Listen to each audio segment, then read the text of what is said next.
আসসালামু আলাইকুম। সবাই কেমন আছেন? আশা করি আপনারা সবাই ভালো আছেন। আজকে ভাবলাম যে অনেকদিন তো অনেক হাসি খুশির ভিডিও দিলাম। আজকে ভাবলাম যে আমার জীবনের অল্প কিছু কথা আপনাদের সাথে শেয়ার করি। স্ক্রিনে যে ছেলেটার ছবি দেখতেছেন, এই ছেলেটা একদিন অনেক হাসি খুশি ছিল। বাট অনেক হাসি খুশি ছিল, এখন আর কিন্তু নাই। আমি যে ফানি ভিডিও গুলো করি, ওর মধ্যেও কিন্তু আপনারা হাসি খুশি দেখেন, কিন্তু আমি এতটা হাসি খুশি নাই। একসময় আমাদের অনেক কিছু ছিল।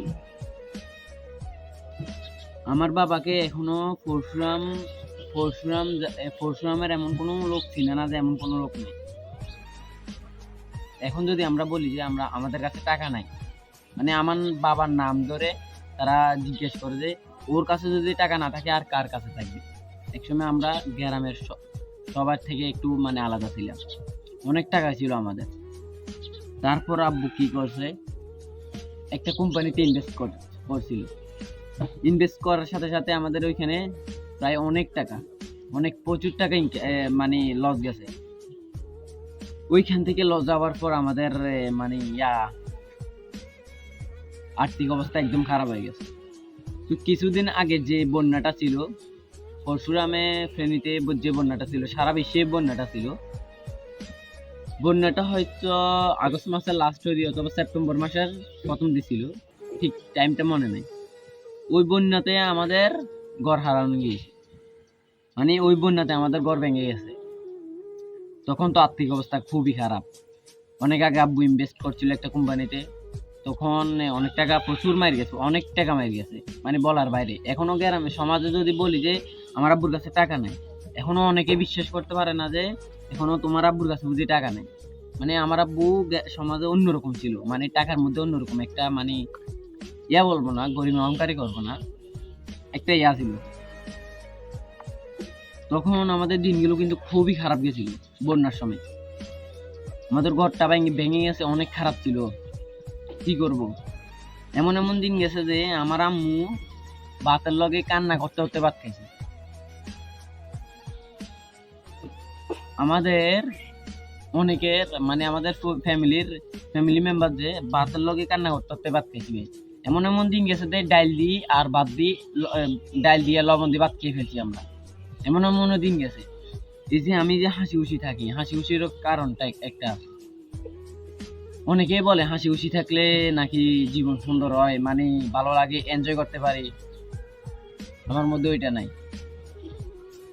আমার আব্বু অনেক আত্মীয় স্বজনের কাছে লাভের উপর টাকা চাইছে, লাভের উপর টাকা চাইছে, কিন্তু তারা দেয় নাই।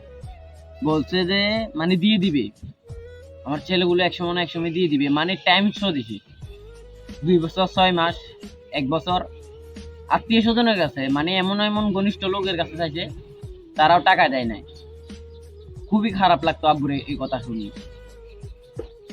আমরা আমাদের বোন 2টা বিয়ে দিছি।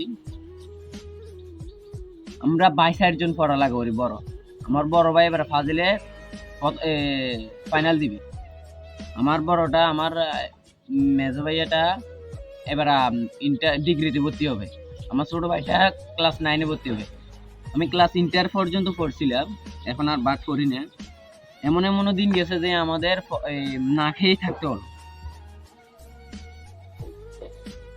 কেন ভাই, তোর ঘরে কি আমরা কি টাকাগুলো দিয়ে দিতাম না? একসময় কি হবে না? ওই সময় আমি আমার আব্বু আম্মুকে ডাইরেক্ট মানা করে দিয়েছি যে আত্মীয় স্বজনের কাছে কিছু চাইবেন না।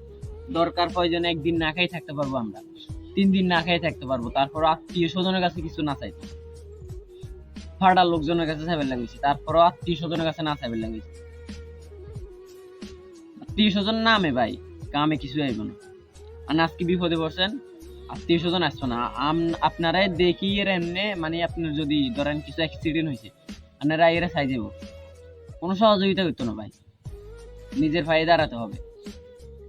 তখন থেকে আমি ভাবলাম যে আমি ওই সময় হলে এমবি কম ঢুকাইতাম। আমার বন্ধু একটার বাসায় ওয়াইফাই আছিল, টাকার কারণে এমবির জন্য ঢুকাইতে পারে। আমার বন্ধু একটার বাসায় ওয়াইফাই আছিল। তো তখন তো আমাদের ঘর ভেঙে গেছে, যাতে আমার বন্ধু আমাকে মানে একদম সাপোর্ট করছে, কোনোদিন কষ্ট দেওয়ার জন্য, মানে কষ্ট ভাবু এমন কোনো জিনিস করে না সে। আমি আমার বন্ধুর কোনোদিনও ভাই আত্মীয় স্বজন বাদ, বন্ধু বান্ধব আগে ভাই। আজকে আমি যদি বন্যাটা না হয়, যদি আমাদের ঘর যদি না ভাঙতো, মানে বন্ধু যে কি জিনিস এটা ভাবতে পারতাম না ভাই। কিসের প্রেমিকা ভাই তোর, কিসের আত্মীয় স্বজন, তোর বন্ধু আগে তোর।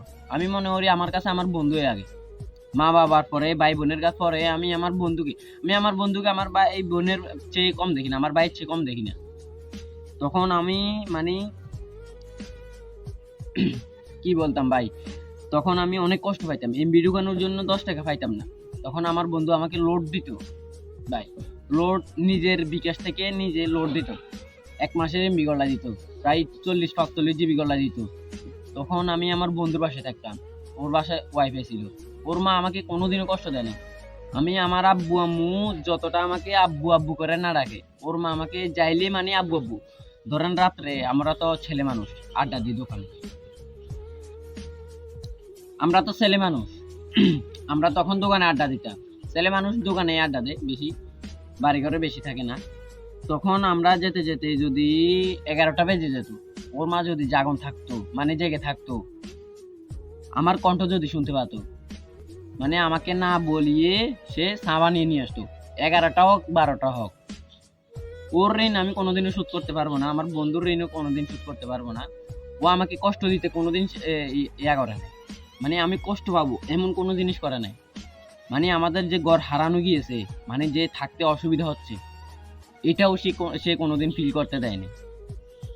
কিন্তু ওর বাসা থেকে যখন আমি ঘরে আসতাম, তখন কিন্তু একটা মন খারাপ হয়ে যেত।